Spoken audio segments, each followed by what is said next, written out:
இந்த காலை வேளையிலும் கர்த்தருடைய வார்த்தைக்கு நேராக நாம் போவோமாக. யோபுவின் புத்தகம் 23ஆம் அதிகாரம் 14வது வசனத்திற்கு நேராக உங்கள் வேதத்தை திருப்பிக் கொள்ளும்படி கேட்டுக்கொள்கிறேன்.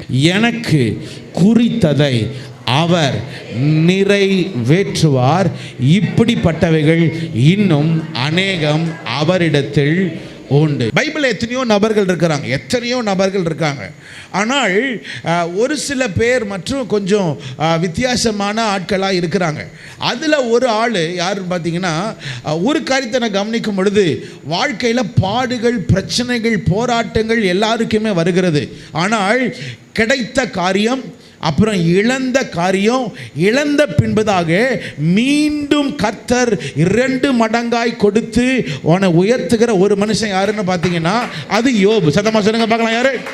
இன்னொரு முறை சொல்லுங்க பார்க்கலாம். யோபுடைய வாழ்க்கையில் இருக்கிற ஒரு மகத்துவங்கள் தெரியுமா உங்களுக்கு? யோபு வாழ்க்கையில் இருக்கிற ஒரு மகத்துவங்கள் ஒரு சில காரியம் சொல்ற, எழுதிக்கங்க பார்க்கலாம். பைபிளில் யோபுடைய வாழ்க்கையில் ஆண்டவர் 5 வேலியை வைத்திருக்கிறார். எல்லா தகப்பன்மார்கள், தாய்மார்கள் எழுதி வச்சுங்க. 5 வேலிகள். எத்தனை? 5 வேலிகள் பைபிளில் போட்டிருக்கு. 1ஆம் அதிகாரம் யோபு 1:10 போட்டிருக்கு. என்ன போட்டிருக்கு? கர்த்தர் அவனையும் அப்படின்னு இருக்கு. அப்படின்னா முதலாவது வேலி யார? என்ன சுற்றி, உங்களை சுற்றி ஒரு வேலி இருக்கணும்.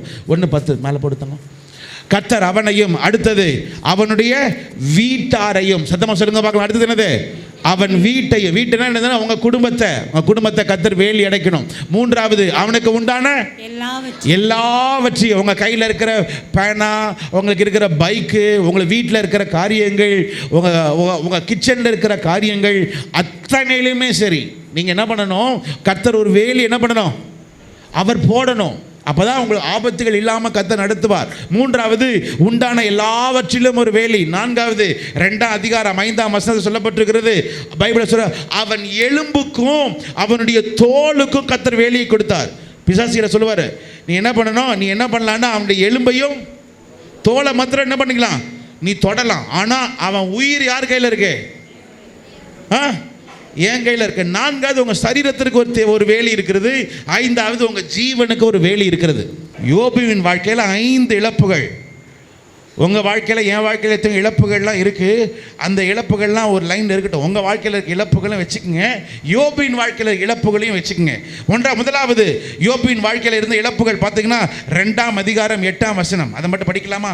2ஆம் அதிகாரம் 8ஆம் வசனம் பைபிளில் போட்டிருக்கு. யோபு ஒரு ஓட்டை எடுத்துக்கொண்டு தன் சரீரத்தில் என்ன பண்ணுகிறான்? எடுத்து தன் சுரண்டி கொண்டு சாம்பல் என்ன பண்ணுகிறாரு? உட்கார்ந்து இருக்கார். முதலாவது சரீரத்தில் எழுதிங்க பார்க்கலாம். சரீரத்தில் ஒரு இழப்பு. நல்ல ஆரோக்கியமா இருந்த மனுஷன் தன் சரீரத்தில் ஒரு இழப்பு இருக்கிறது. சிலருடைய வாழ்க்கையில சரீரத்தில் சில இழப்புகள் இருக்கலாம், சில சோதனைகள், சில வலிகள், சில வியாதிகள் வரலாம். யோபுவுக்கும் அங்க சொல்லப்படுகிறது, யோபுவுக்கு தோல் வியாதியா, இன்னொன்று கேன்சரை போல ஒரு வியாதி அவனுக்குள்ள இருந்துதான். யாருக்கு? யோபுவுக்கு. அது உள்ளேயும் வெளியேவும் போய் அவங்க மனைவி கூட பக்கத்தில் வர முடியாத அளவுக்கு அப்படிப்பட்ட ஒரு துர்நாற்றம் யார் மேலே இருந்துச்சுன்னா, யோபு மேலே அப்படி ஒரு துர்நாற்றம் தன் சரீரத்தில். முதலாவது இழப்பது ஒரு சரீர சுகம், அது இழப்பா இருந்த. 2வது தன் குடும்பத்தார். வேதம் சொல்லப்பட்டிருக்கிறது, அவனுக்கு இருந்த 7 பிள்ளைகளும், அதே போல 7 மகன்களும் 3 குமாரத்திகளும் அவர்கள் ஒரே நாள் என்னது இறந்துட்டாங்க. சந்ததி அவன் இழந்தான்.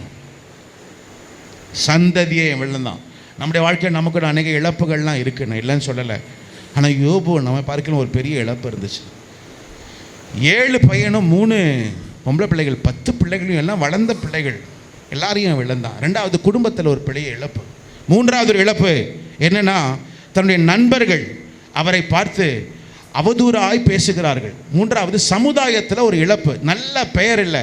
நீ எங்கேயோ தப்பு பண்ணிட்ட, உன் மேலே எங்கேயோ என்ன இருக்கு? நீ நல்லா தான் இருந்த, ஆனால் எங்கேயோ நீ தப்பு பண்ணிட்ட, நீ சரியில்லை, நீ எங்கேயோ யாருக்கோ என்ன பண்ணிட்ட, நீ தவறு பண்ணிட்டேன்னு சமுதாயத்தில் ஒரு இழப்பு இருந்தது. 4வது பைபிளில் போட்டிருக்கு பொருளாதார இழப்பு. சத்தமாக சொல்லுங்க பார்க்கலாம். என்ன இழப்பு? பொருளாதாரத்தில் இழப்பு. பைபிளில் போட்டிருக்கு, அவனுக்கு 7000 மாடுகள், 3000 ஒட்டகங்கள், 500 ஏர் மாடுகள், 500 கழுதைகள் மற்றும் அநேக ஆட்கள்லாம் இருந்தாங்க. ஒரே நாளில் அத்தனை என்னாச்சு? போச்சு. பொருளாதாரத்தில் ஒரு இழப்பு. முதலாவது என்ன இழப்பு சொன்ன? என்ன இழப்பு? நான் திரும்பவும் கேட்பேன், இன்னைக்கு பிரசங்கத்தில் ரொம்ப முக்கியமானது. சரீரத்தில் இழப்பு, தன் சரீரத்தில் ஒரு இழப்பு. இரண்டாவது என்ன இழப்பு? தன் குடும்பம், சந்ததியில் ஒரு இழப்பு, சந்ததியில் ஒரு குடும்பத்தில் ஒரு இழப்பு. மூன்றாவது, சமுதாயத்தில் ஒரு நல்ல சாட்சியாக இருந்த மனுஷன் இப்போ சாட்சி போயிருச்சு, சமுதாயத்தில் ஒரு இழப்பு. நான்காவது, பொருளாதாரத்தில் ஒரு இழப்பு இருந்தது. நான்காவது, பொருளாதாரத்தில் ஒரு இழப்பு இருந்தது. ஐந்தாவது, பைபிளில் போட்டிருக்கு, எங்கேயாவது யோபு தான் கர்த்தர் மேலே என்ன பண்ணாரு? நம்பிக்கையை வச்சார். எங்கேயாவது ஆண்டவர் யோபு கிட்ட பேசினாருன்றா? இல்லை. யோபு வாழ்க்கையில் ஒரு காரியத்தை நீங்கள் கவனிச்சிங்கன்னா, ஆண்டவர் இருக்கிறாரு நம்புறாரு, ஆனால் ஆண்டவர் நடத்துதல் அவரால் என்ன பண்ண முடியல. ஒரு தரிசனமோ என்னது, ஒரு இப்போ நமக்கெல்லாம் நீங்களாம் அடிக்கடி வர்றீங்க, வார சர்ச்சில் வசனம் கேட்குறீங்க, ஒரு வசனம் கர்த்தர் பேசுகிறார், அன்றைக்கி ஊழியக்காரங்க வராங்க, சில காரியங்கள் உங்களுக்கு நடக்குது, நீங்கள் எடுத்துக்கிறீங்க. ஆனால் யோபுக்கு அப்படி இல்லை. ஐந்தாவது, தேவனுடைய வழி நடத்துதலை அறியாமல் இருந்தான். ஆண்டவர் மேலே என்ன இருக்குது? ஒரு நம்பிக்கை இருக்குது, ஆனால் என்ன தெரியல. ஆண்டவர் மேலே இருக்கிற ஒரு நம்பிக்கை இருக்குது, ஆனால் தேவனுடைய வழி நடத்துதல் எப்படி போகணும், என்ன செய்யணும், என்னது ஒரு ஆள் இல்லை. சில பேர் நம்முடைய வாழ்க்கையில் நினைக்கிறோம், ஆண்டவரே என் வாழ்க்கையில் ஆள் இல்லை, ஆண்டவரே நடத்துறதுக்கு யாரும் இல்லை. நான் போன வாரம் சாயங்காலம் சர்வீஸுக்கு யாரெல்லாம் வந்தீங்க? போன வாரம் சாயங்காலம் சர்வீஸ் நான் சொன்னேன் எத்தனை பேருக்கு ஞாபகம் இருக்கிறதில்ல? ஒரு மோசேக்கு அவனுக்கு உதவி செய்கிறதுக்கு யார் இருந்தானா? ஒரு ஆரோன் இருந்தானா இல்லையா? ஒரு ஆரோன் இருந்தான், நடத்துறதுக்கு ஒரு ஆரோன், ஹெல்ப் பண்ணுறதுக்கு உதவி செய்கிறதுக்கு ஒரு ஆரோன் இருந்தான். ஒரு எலியாவுக்கு ஒரு எலிசாவுக்கு உதவி செய்வதற்கு யாருன்னா ஒரு எலியா, நடத்துறதுக்கு இந்த வழியில் போகணும், இப்படி செய்யணும், அப்படி செய்யணும். ஆனால் சொன்னேன், மோசேக்கு யார் இருந்தா? ஆனால் மோசேக்கு அப்புறம் ஒரு மனுஷன் இருந்தான், வந்தான், அவன் பேர் என்னது? யோசுவா. யோசுவாக்கு யார் இருந்தா? யார் இருந்தா? யார் இல்லை. அவன் ஒன்றும் புலம்பல, ஐயோ மோசே மாதிரி ஒரு ஆள் இல்லை. ஆண்டவர் சொல்லுகிறாரு, நான் உனக்கு பலப்படுத்தி நான் உனக்கு என்ன பண்ணுவேன்? சகாயம் பண்ணுவேன். சில வேளையில் தேவன் நம்மை நடத்துகிற வழிகள் வித்தியாசமாக இருக்கலாம். ஒரு சில காலங்கள் நமக்கு ஒரு சில ஆட்களை வைப்பார், ஒரு சில காலங்கள் நமக்கு அந்த ஆட்களை என்ன பண்ண மாட்டார்? வைக்க மாட்டார். நீ தான் யாரை பிடிக்கணும்? சத்தமா சொல்லுங்க, தேவனை பிடிக்கணும். பவுலுடைய வாழ்க்கையில் பார்த்தீங்கன்னா ஒரு சில வருஷங்கள், ஒரு சில காலங்கள் அவனை நடத்துவதற்கு ஒரு பர்னபா இருந்தான். ஆனால் ஒரு காலம் வந்தது, பர்னபா விட்டு பிரிந்தான். இப்பொழுது பவுல் தன்னந்தனியனாய் போகிறான். சொல்லும்போது சொல்லுகிறான், என்னை பலப்படுத்தும் கிறிஸ்துவினாலே எல்லாவற்றையும் செய்ய எனக்கு என்ன உண்டு. சில வேளை நம்ம நினைக்கிற மனுஷன் நமக்கு உதவி செய்வான், நமக்கு மனுஷன் இல்லைங்க முக்கியம், நமக்கு ஆண்டவர் தான் முக்கியம். ஒரு ஆமென் சொல்லுங்க பார்க்கலாம், அதமா சொல்லுங்க பார்க்கலாம். ஆமென். ஆக இந்த யோபு அப்படிதான், நடத்துறதுக்கு யாரும் இல்லை, ஆனால் ஒன்று மாத்திரம் தெரியுது, தேவன் மேலே ஒரு நம்பிக்கை. இன்னொரு முறை சத்தமா சொல்லுங்க பார்க்கலாம், சத்தமா சொல்லுங்க பார்க்கலாம். தேவன் மேலே என்ன உண்டு? ஒரு நம்பிக்கை உண்டு. நான் இப்போ கொஞ்ச நேரம் தான் இருக்குது, ஒரு 15 நிமிஷத்தில் நான் முடிக்கும்படி விரும்புகிறேன். நல்லாக நீங்கள் கவனிக்கும்படி கேட்டுக்கொள்கிறேன்.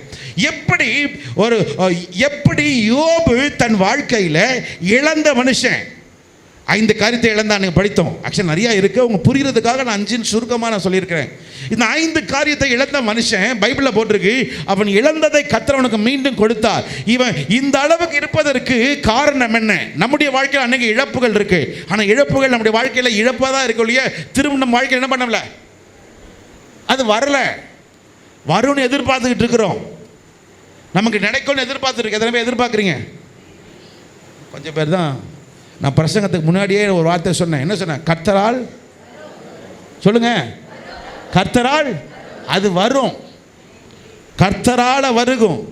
நீங்கள் எல்லாம் சேர்த்து ஒரு வசனம் படிச்சீங்க. என்ன வசனம் படிச்சீங்க? நான் நம்புகிறது அது வரும். நான் நம்புகிற காரியம் கர்த்தரால் வரும். அது என் கையில் படாமல் இருக்கலாம், என் கண்ணில் நான் பார்க்காம இருக்கலாம், என் காதில் நான் கேட்காம இருக்கலாம், ஆனால் நான் நம்புகிறது கர்த்தரால், அது கர்த்தரால் வரும்.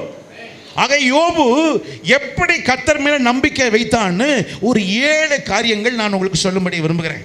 இன்றைக்கி சொல்லுகிற பிரசங்கம் உங்கள் வாழ்க்கையில் ரொம்ப ரொம்ப ரொம்ப ரொம்ப ரொம்ப ரொம்ப ரொம்ப முக்கியமானது.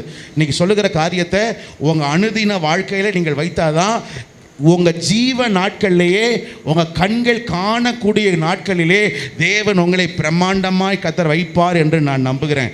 நம்புறவங்க மாத்திரம் ஒரு ஆமென் சொல்லுங்க பார்க்கலாம். சத்தமா சொல்லுங்க பார்க்கலாம். ஆமென். 7 காரியங்கள் நான் உங்களுக்கு இன்னைக்கு காலையில் சொல்லும்படி விரும்புகிறேன். அத்தனை பேருமே இது நீங்கள் எழுதி கொள்ளுங்கள்.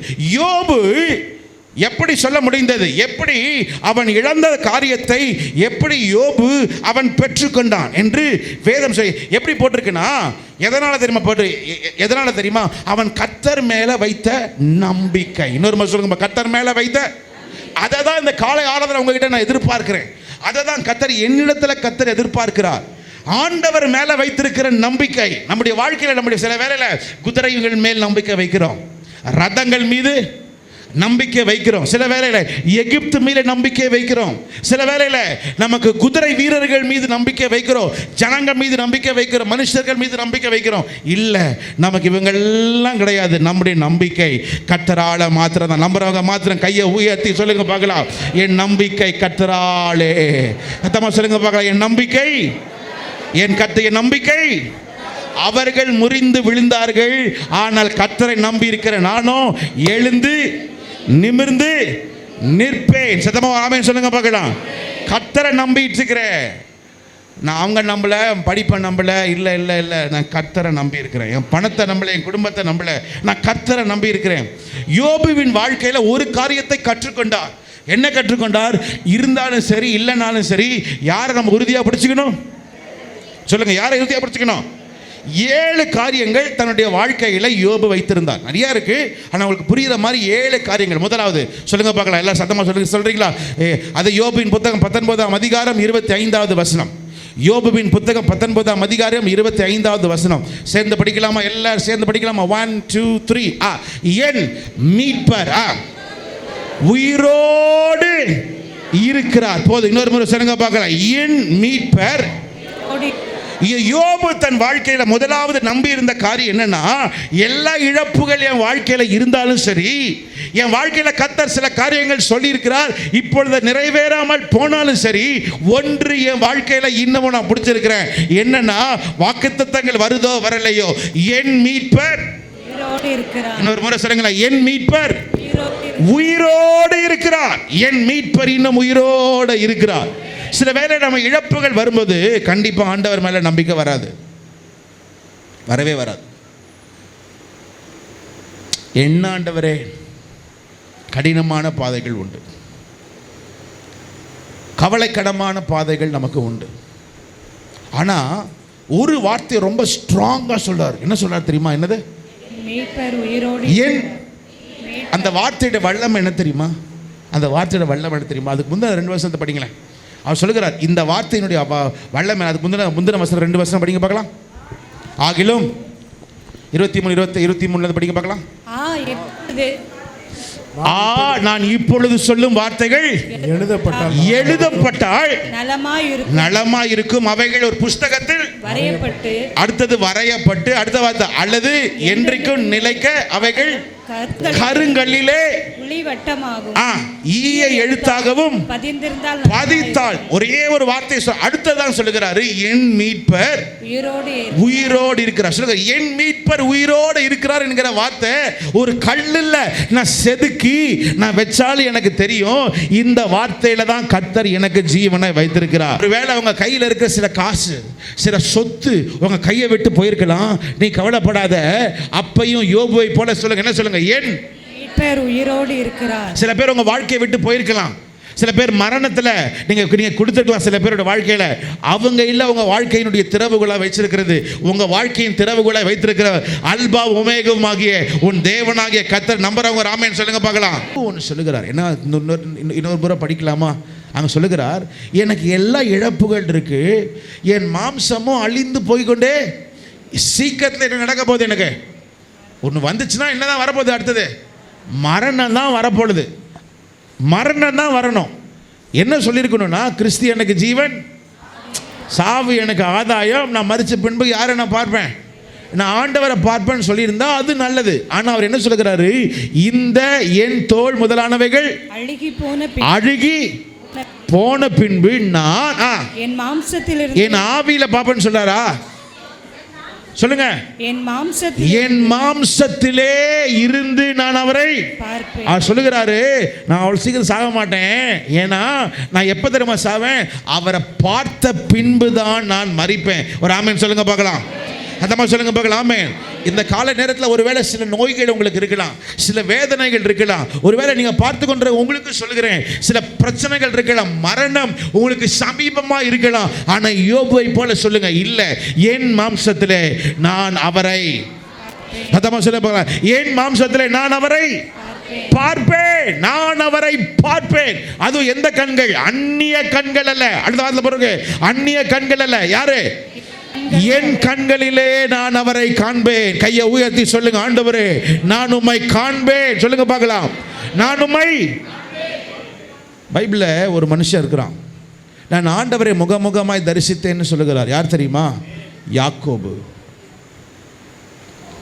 யாக்கோபு சொல்லுகிறார், நான் ஆண்டவரை முகமுகமாய் தரிசித்து அங்கே பெனியேல் என்று அங்கே அவர் சொல்லுகிறார். அப்ப யாருக்கு ஆண்டவர் தரிசனத்தை கொடுப்பார் தெரியுமா? பைபிள்ல போட்டு இயேசு கிறிஸ்து சொல்லுகிறார், என்ன தெரியுமா? இருதயத்தில் சுத்தமுள்ளவர்கள் பாக்கியவான்கள், அவர்கள். ஒரு மனுஷன் ஆண்டவர் இன்னைக்கும் நமக்கு தரிசனத்தை கொடுப்பதற்கு அவர் இன்னும் வல்லவராக இருக்கிறார். எதிர்பார்க்க ஒரு பரிசுத்தம் உள்ள வாழ்க்கை. இருதயத்தில் சுத்தம், ட்ரெஸ்ஸில் சுத்தம் கிடையாது, அதெல்லாம் இருக்கு. ட்ரெஸ்ஸில் சுத்தம், வாயில் சுத்தம், எண்ணத்தில் சுத்தம், இதெல்லாம் ஓகே. ஆனால் இருதயத்தில் ஒரு சுத்தத்தை ஆண்டவர் எதிர்பார்க்கிறார். இருதயத்தில் ஒரு மனுஷன் சுத்தமாக இருக்கும் பொழுது கர்த்தர் சொல்லுகிறார், நான் அவனுக்கு தரிசனத்தை கொடுப்பேன், என்னையே நான் காண்பிப்பேன். ஒரு ஆமென் சொல்லுங்க பார்க்கலாம். இரண்டாவது சொல்லுகிறார், நான் அவரை காண்பேன். சொல்லுங்க பார்க்கலாம், நான் அவரை காண்பேன். மூன்றாவது யோபின் புத்தகம் 23ஆம் வசனம் 10வது வசனம், 23ஆம் அதிகாரம் 10வது வசனம், 23:10. ஆனாலும் நான் போகும் வழியை, எல்லாரும் சேர்ந்து படிக்கலாமா? 1 2 3 4. எல்லாரும் சேர்ந்து படிக்கலாமா? ஆனாலும் நான் போகும் வழியை அவர் அறிவார், அவர் என்னை சோதித்த பின் நான் பொன்னாக விளங்குவேன். முக்கியமானது மூன்றாவது, என்னை அவர் சோதித்த பின்பு நான் என்னவா மாறுவேன்? ஒரு மனுஷன் வாழ்க்கையில் அநேக காலங்கள் இருக்கு. எல்லாரும் நல்லா கேட்டுக்க. ஒரு மனுஷன் வாழ்க்கையில் என்ன இருக்கு? காலங்கள் இருக்கு. முதலாவது ஆண்டவரை அறியாத காலம் இருக்கு. அப்படி என்னது? அப்படி இஷ்டத்துக்கு போனோம், இஷ்டத்துக்கு இருந்தோம், இஷ்டத்தில் நடந்தோம், நம்ம பார்க்கறதெல்லாம் பார்ப்போம்.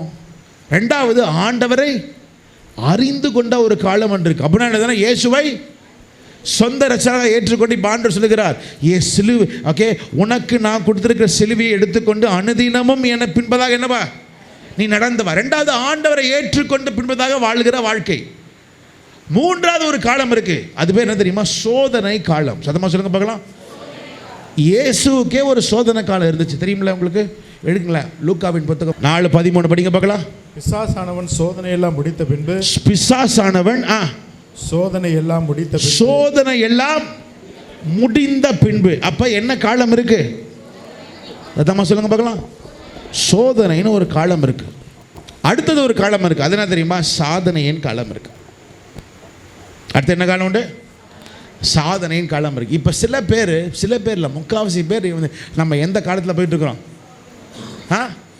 சோதனை காலத்தில் போயிட்டு இருக்கிறோம். சோதனையில் 2 வார்த்தை இருக்கு, தெரியுமா? சோதனையில் 2 வார்த்தை இருக்கு. அது என்ன வசனம் படிச்சீங்க? 13. 2 வார்த்தை இருக்கு. சோதனை இருக்கு, அதுக்கு முந்தின வார்த்தை ஒன்று இருக்கு. அது முந்தின வசனத்தை படிங்க. பரீட்சைன்னு ஒன்று வார்த்தை வருதா? அதற்கு இயேசு உன் தேவனாகிய கர்த்தரை பரீட்சை பாராதிருப்பாய். 2 காரியம் இருக்கு. பரீட்சைன்னு ஒன்று இருக்கு, அடுத்தது என்ன இருக்கு? சோதனை. ஓகேவா? நல்லா கேட்டுங்க. பரீட்சைன்னு ஒன்று இருக்கு, அடுத்தது சோதனை. ஓகேவா? ட்ரையல், இன்னொரு இங்கிலீஷில் சொல்ல போனால் டெஸ்ட். நான் பரீட்சை, சோதனைனா டெம்டேஷன். நல்லா கேட்டுங்க. 2 காரியமும் நமக்கு ஒவ்வொருத்தவங்களுடைய வாழ்க்கையிலுமே இருக்கு. சோதனையை பிசாசு கொடுக்குறான், பரீட்சை யார் கொடுக்குறா? ஆண்டவர் கொடுக்குறார். பைபிளில் போட்டிருக்கு, சில காலம் பின்பு ஆண்டவர் ஆபிரகாமை பரீட்சித்தார்ன்னு இருக்கு. காட் டெஸ்டட் ஆபிரகாம் அப்படின்னு இருக்கும். ஓகேவா? சோதனைக்கும் பரீட்சைக்கும் என்ன வித்தியாசம் சொல்லுகிறேன். சோதனை எது தெரியுமா? உங்களுடைய லைஃப்ல இருக்கிற வீக்னஸ் இருக்குல்ல, எடுங்க. யாக்கோபின் புத்தகம் 1 அதிகாரம் 12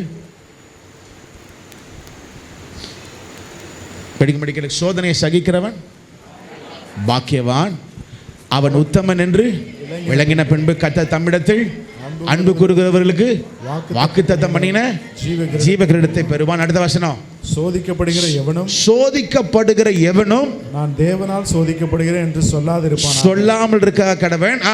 தேவன் பொல்லாங்கினால் சோதிக்கப்படுகிறவர் அல்ல, ஒருவனையும் அவர் சோதிக்கிறவரும் அல்ல. அடுத்த வசனம், அவனவன் தன் சுய இச்சையினாலே இழுக்கப்பட்டு. இப்ப நான் உங்களுக்கு கேட்கிறேன், உங்களுடைய இழுப்பு என்னது? உங்களுடைய பலவீனம் என்ன? உங்களை இச்சிக்கிற காரியம் என்னது? ரட்சிக்கப்பட்டதுனால, அபிஷேகத்தில் நிரம்பதுனால, அப்படியே ஆவியிலேயே நீங்கள் இருக்கிறதுனால உங்களுக்கு அப்படியே நீங்கள் எல்லாமே சூப்பர் நினச்சிட்டு இருக்கிறீங்களா?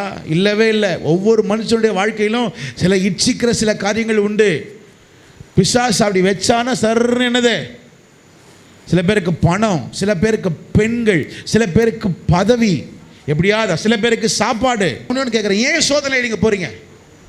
ஏன் ஆண்டவர் ஏன் உங்கள் வாழ்க்கையில் ஒரு சோதனை காலத்தை நீங்கள் போய் கொண்டிருக்கிறீங்க? ஏன் கர்த்தர் அனுமதிக்கிறார்? சோதனை காலத்தை ஏன் அனுமதித்தார்? ஏன் பிதாவையே இயேசு கிறிஸ்து எந்த காலத்தை அனுமதித்தார்? சோதனை கால, ஒரு பரீட்சை காலத்தில் ஏன் கர்த்தர் உங்களை அனுமதிக்கிறார்? ஏன் ஆபிரகாம கர்த்தர் ஒரு பரீட்சித்தார்? ஏன் உங்களுக்கு சோதனையும் பரீட்சையும் மாற்றி வந்து கொண்டிருக்குது? வராமல் இருந்தால் எப்படி இருக்கும்? நமக்கு வராமல் இருந்தால் எப்படி இருக்கும்? நல்லா இருக்கும். ஏன் கர்த்தர் அனுமதிக்கிறார் தெரியாதா? அடுத்த வசனம் படிங்க, 17வது வசனம், யாக்கோபு 1:17. எல்லாம் சேர்ந்து படிக்கலாமா? 1 2 3 16 17 சேர்ந்து படிக்கலாமா? 16 17 1 2 3 படிக்க பார்க்கலாம். ஏன் பிரியமான சகோதரரே மோசம் போகாதீர்கள். 17 சத்தமா படிங்க பார்க்கலாம். நன்மையான எந்த ஈவும் பூரணமான எந்த வரவும் பரத்தில் இருந்து உண்டாகி வருகிறது. அவரிடத்தில் யாதொரு மாறுதலும் உங்களுக்கு பரலோகத்திலிருந்து ஒரு நன்மை, பரலோகத்திலிருந்து ஒரு ஈவு, பரலோகத்திலிருந்து ஒரு பூரணமான காரியம், பரலோகத்திலிருந்து ஒரு காரியம் வரணும்னா கர்த்தர் நமக்கு சில பாதைகளை வச்சிருக்கிறாரு. அதுல ஒரு காலம் தான். என்ன காலம்? அதமா சொல்லுங்க. சோதனை காலம்னு கர்த்தர் வச்சிருக்கிறார். அந்த சோதனை காலத்தை நீ போனாதான் பரலோகத்திலிருந்து சில காரியத்தை கர்த்தர் உனக்கு தருவார். ஒரு ஆமென் சொல்லுங்க பார்க்கலாம். இன்னொரு முறை சொல்லுங்க பார்க்கலாம். ஆமென். எத்தனை பேர் பரலோக மனுஷங்கிட்ட இருந்து இல்லை, பரலோகத்திலிருந்து ஒரு காரியத்தை திருப்பி நான் எத்தனை பேர் பெற விரும்புறீங்க? இவனை சொல்லட்டுமா? பைபிளில் போட்டிருக்கு, இயேசு கிறிஸ்து சோதித்த பின்பதாக அவரை பலப்படுத்த யார் வந்தா? மனுஷங்களா வந்தாங்க. யார் வந்தாங்க? எதமா சொல்லுங்க. தேவ தூதர்கள் வந்தார்கள். பரலோகத்திலிருந்து ஒரு நன்மை வருகிறது. பரலோகத்திலிருந்து ஒரு நன்மை வருகிறது நம்முடைய வாழ்க்கையில. திரும்ப சொல்லுகிறேன், அது நீங்க புரியுதோ புரியலையோ ஒன்றை மட்டும் புரிஞ்சுக்கங்க. ஒருவேளை உங்க குடும்பத்தில் கஷ்டம், கடினமான சரீரத்தில் கடினமான பாதை, ஒரு இழப்புகள் போனாலும் பரவாயில்ல, இந்த சோதனையில ஒரு காரியத்தை கத்த வச்சுக்கிறாரு. அவர் என்னை சோதித்த பின்பதாக என்ன சுத்த பொன்னாக நான் விளங்குவேன். இன்னும் ஒரே ஒரு காரியம் மட்டும் சொல்லிடுறேன், நேரம் இல்லை. 23ஆம் அதிகாரம் 14ஆம் எழுதிருங்க கடகடன் எழுதிருங்க. 23ஆம் அதிகாரம் 14ஆம் வசனம், 23:14. எனக்கு குறித்ததை அவர் என்ன பண்ணுவார்? நிறைவேற்றுவார். 4வது எழுதிக்க பார்க்கலாம். எனக்கு குறித்ததை அவர் என்ன பண்ணுவார்? நிறைவேற்றுவார். எனக்கு குறித்ததை அவர் நிறைவேற்றுவார். எனக்குன்னு தேவன் சில காரியத்தை என்ன வச்சிருக்காரு? அவர் வைத்திருக்கிறார். அதை அவர் நிறைவேற்றுவார். 4வது 5வது படிங்க பார்க்கலாம். யோபுவின் புத்தகம் 29ஆம் அதிகாரம் 3வது வசனம். யோபுவின் புத்தகம் 29வது அதிகாரம் 3வது வசனம். அவர், எல்லாரும் சேர்ந்து படிக்கலாமா? அவர் தீபம் என் தலையின் மேல் பிரகாசித்து அவர் அருளின வெளிச்சத்தினால் இருளை கடந்து போனேன். திரும்ப சொல்லுகிறேன், கர்த்தருடைய பிள்ளைகளை, உங்களுடைய வாழ்க்கையில் ஒரு தீபம் இருக்கு. என் கால்களுக்கு தீபம்னு சொல்லல. என்னது? சத்தமா சொல்லுங்க. சுத்தமா இன்னொரு முறை சொல்லுங்க. என் தலையின் மேலே ஒரு தீபம். கையை உயர்த்தி சொல்லுங்க பார்க்கலாம். என் தலையின் மேலே ஒரு தீபம். கொஞ்சம் கை கீழே போட்டுருங்க பார்க்கலாம். இன்னும் நீங்கள் அந்த அளவுக்கு இன்னும் பாடுகளில் போலையோ, வேதனைகளில் போலையோ, இழப்புகளில் போலையோ, ஒரு இழந்த மனுஷன் சொல்லுகிறான், என் வாழ்க்கையில் பாதை தெரியலனாலும் பரவாயில்ல, என் தலைக்கு மேலே ஒரு தீபம் ஒன்று உண்டு. இப்போ சொல்லுங்க பார்க்கலாம். உங்கள் தலைக்கு மேலே தீபம் இருக்குன்னு சொல்கிறவங்க மாத்திரம் ஒரு கையை உயர்த்தி, என் தலையின் மேலே ஒரு தீபம் இருக்குது சொல்லுங்க பார்க்கலாம். இன்னொரு முறை சொல்லுங்க பார்க்கலாம். என் தலையின் மேலே என்ன இருக்கிறது? ஒரு தீபம் இருக்கிறது. ஆக்சுவலாக உங்களுக்கு தெரியுமா, மனுஷர்கள் எங்கள் தலையின் மேல் ஏற பண்ணினீர் அப்படின்னா என்னது? சில நேரத்தில், சில நேரம் இல்லை, நிறைய பேருடைய வாழ்க்கையில் யார் உங்கள் தலை மேலே ஏறி இருக்கிறா? சத்தமாக சொல்லுங்க. சில மனுஷர்கள் அவர்கள் ஏறி இருக்கிறாங்க. அவங்க ஏறி உன்னை எங்கே போட்டிருக்காங்கன்னா, தண்ணீரிலையும் தீயில் என்ன பண்ணியிருக்கிறாங்க? அவங்க போட்டிருக்கிறாங்க. நீ போக, நீ வரமாட்ட, நீ வந்து நீ வெந்து சாம்பலாகி நீ ஆள் இல்லாமல் போயிடணும், உன்னை தண்ணியில் முழுகி உன்னை சாகடிச்சிடணும்னு சில ஜனங்கள் உன் தலையின் மேலே ஏற பண்ணினார்கள். அப்படிதான் யோபுடைய வாழ்க்கையிலும் அவன் தலை மேலே அநேக காரியங்கள் விழுந்தாலும் சொல்லுகிறார், என் தலை மேலே ஒரு தீபம் விளக்காய் இருக்கிறது. ஆறாவது ரொம்ப முக்கியமானது, இது வரைக்கும் நீங்கள் கண்டிராதது, இது வரைக்கும் கேட்டிராது. படிக்கிறீங்களா? படிக்கலாமா சேர்ந்து? 29வது அதே 29வது அதிகாரம் 4வது வசனம். 29:4 எல்லாரும் சேர்ந்து படிக்கலாமா? 1 2 3. தேவனுடைய ரகசிய செயல், தேவனுடைய ரகசிய செயல் என் கூடாரத்தின் மேல் இருந்தது, என் கூடாரத்தின் மேல் இருந்தது. இது வரைக்கும் விசுவாசிகள், நான் உங்களுக்கு சொல்லுகிறேன், இது வரைக்கும் நீங்கள் கேட்ட காரியங்கள் இருக்குது, இது வரைக்கும் நீங்கள் பார்த்த காரியம் இருக்குது, இது வரைக்கும் உங்கள் வாழ்க்கையில் நீங்கள் அனுபவித்த காரியங்கள்லாம் இருக்குது. ஆனால் ஒன்று தெரியுமா, கண்ட காரியம் வேற, கேட்ட காரியம் வேற, பேசின காரியம் வேற. ஆனால் யோபு ஒரு காரியம் சொல்லுகிறார், என் வாழ்க்கையில் எல்லாம் போனாலும் இன்னமும் என்னுடைய கூடாரத்தில், சத்தப்பா சொல்லுங்க பார்க்கலாம், இந்த வசனத்தை போட்டுத்தங்க, என் கூடாரத்தில் என்ன இருக்கு? சத்தமா சொல்லுங்க பார்க்கலாம். ரகசிய செயல். ஆண்டவர் இன்னமும் என் கூடாரத்தில் தான் இருக்கிறாரு. அவர் ஒரு ரகசியத்தை என் கூடாரத்தில் வச்சிருக்கிறாரு. அது உங்களுக்கெல்லாம் யாருக்கும் தெரியாது, அது எனக்கு தெரியும். ஆனால் அதை நான் இப்போ சொல்ல மாட்டேன். ஆனால் எனக்கு ஒரு நம்பிக்கை இருக்கு, என் கூடாரத்தில் ஒரு ரகசிய செயல் ஒன்று உண்டு. எத்தனை பேர் நம்புறீங்க? சத்தமா சொல்லுங்க பார்க்கலாமே. ஒன்று அறிந்த காரியம் இருக்கு, ரெண்டாவது அறியாத காரியம். அப்படித்தானே இருக்கு. நீ என்னை நோக்கி கூப்பிடு, நான் உனக்கு சொல்லுங்க, என்னை நோக்கி கூப்பிடு, நான் உனக்கு அறியாத காரியம் என்னது? நமக்கு சில காரியம் தெரியாது. அந்த அறியாத காரியம் நடைபெறதுக்கு தான் சொல்லுகிறாரு, ஒரு என் கூடாரத்தில் என்ன இருக்கு? ஒரு ரகசிய செயல். அதான் சொல்லுங்க பார்க்கலாம், ஒரு ரகசிய செயல். ஆகவே எல்லா பெற்றோர் சொல்கிறேன், பெற்றோர் யார் யாருக்கெல்லாம் வீடு இருக்கோ, உங்கள் வீட்டில் நீங்கள் இருக்கிறீங்களா, பிள்ளைகள் இருக்கிறாங்க, உங்கள் குடும்பத்தார் இருக்கிறாங்க, நீங்கள் யார்? என் பிள்ளை இப்படி போகும், என் பையன் இப்படி போவான், என் பொண்ணு இப்படி போவா, என்னுடைய பேரன் இப்படி போவான், என் பேத்தி இப்படி போவான்னு சொல்கிறதுக்கு நீங்கள் யார்? உங்கள் கூடாரத்துக்கு சொல்கிறதுக்கு உங்கள் கூடாரத்தில் கதை உங்களை வச்சிருக்கிறாரு. என்னைக்கு உங்கள் கூடாரத்தில் எடுப்பாருன்னு உங்களுக்கு தெரியாது. ஆனால் அவங்க கூடாரத்துக்கு மேலே ஒரு ரகசிய செயல் இருக்கு, அதை எவனும் எடுக்க முடியாது. கர்த்தர் சொன்னதை அவர் நிறைவேற்ற வல்லவராக இருக்கிறார். ஒரு ஆமென் சொல்லுங்க பார்க்கலாம். அத்தமா சொல்லுங்க பார்க்கலாம். ஆகவே தான் சொல்றது, என் கூடாரத்தின் மேல் என்ன இருக்கு? இன்னமும் ஆண்டவர் செய்து முடிக்க வேண்டிய ஒரு ரகசிய செயல் உண்டுன்னு நம்புறவங்க மாத்திரம் ஒரு ஆமென் சொல்லுங்க பார்க்கலாம். என் கூடாரத்தின் மேல ஒரு ரகசிய செயல் இருக்கிறது. 5வது கடைசியாக 7வது 42ஆம் அதிகாரம் 2வது வசனம். 42:2. தேவரீர் நீ சகலத்தையும் செய்ய, இதை செய்ய வல்லவர் சொல்றாரா, சகலத்தையும் செய்ய வல்லவர் சொல்றாரா? சத்தமா சொல்லுங்க பார்க்கலாம். 7 காரியத்தை நம்பி இருந்தார். என்ன நம்பி இருந்தார்? தேவரீர் நீர் சகலத்தையும் செய்ய வல்லவர். உங்களுக்கு ஒன்று தெரியுமா? உங்களுக்கு ஒன்று தெரியுமா? நம்ம ஆராதிக்கிறது எவ்வளோ நல்லவர் தெரியுமா? யோபு எதெல்லாம் இழந்தான்? 5 காரியம் சொன்னீங்க, சொல்லுங்க பார்க்கலாம். நம்பர் 1 எதை இழந்தான்? சரீரத்தை இழந்தான். 2வது என்ன இழந்தான்? குடும்பத்தை இழந்தான். 3வது என்ன இழந்தான்? சமுதாயத்தில் ஒரு நல்ல சாட்சியை இழந்தான். 4வது பொருளாதாரத்தை இழந்தான். 5வது தேவன் நடத்துதல அவன் இழந்தான். 5 காரியத்தை அவன் இழந்தான். ஆனால் ஒன்று, கர்த்தர் மேலே என்ன இருந்தான்? கர்த்தமா சொல்லுங்க பார்க்கலாம். நம்பிக்கையாக இருந்தான். அதனால் என்ன நடந்துச்சு தெரியுமா? 42வது அதிகாரத்தில், அதை மட்டும் எடுத்துருங்க பார்க்கலாம். 42வது அதிகாரம் 42வது அதிகாரம் 16-17 படிங்க பார்க்கலாம். இதற்கு பின்பு யோபு 140 வருஷம் ஆக்சுவலாக அவன் என்னைக்கோ என்ன பண்ணிக்கணும்? இறந்து போயிருக்கணும். சரீரத்தில் ஒரு பலவீனம், சரீரத்தில் இழப்பு. ஆனால் கர்த்தரை அவன் நம்பினதுனால கர்த்தர் 120 வருஷத்தை கர்த்தர் கூட்டி கொடுத்தார். ராமன் சொல்லுங்க பார்க்கலாம். அவன் இழந்ததை கர்த்தர், முதலாவது சரீரத்தில் இழந்ததை கர்த்தர் அவனுக்கு கொடுக்கிறார். இரண்டாவது அதே 42ஆம் அதிகாரம் 13-14 படிங்க பார்க்கலாம். 7 குமாரரும் 3 குமாரத்திகளும் அவனுக்கு பிறந்தார்கள். மூத்த மகளுக்கு எமிமாள் என்றும், இரண்டாம் மகளுக்கு கெத்சியாள் என்றும், மூன்றாம் மகளுக்கு கொரேனாப் என்றும் பெயரிட்டான். அடுத்தது தேசத்தில் எங்கும் யோபுவின் குமாரத்திகள் போல் சௌந்தரியமான பெண்கள் காணப்படவில்லை. நான் ரெண்டாவது சொன்னேன், குடும்பத்தாரை இழந்தான், சந்ததி இழந்தான்னு சொன்னேன். ஆனா கர்த்தர் அவனை கைவிடல. எதை இழந்தானோ அதை மீண்டும் அவனுக்கு கொடுத்து அதிலும் மேலானதை கர்த்தர் கொடுக்கிறார். எழுதி வச்சுக்க, உன் சந்ததியை கர்த்தர் கைவிட மாட்டார். உனக்கு ஒரு சந்ததியை கர்த்தர் கண்டிப்பாய் கொடுப்பார்.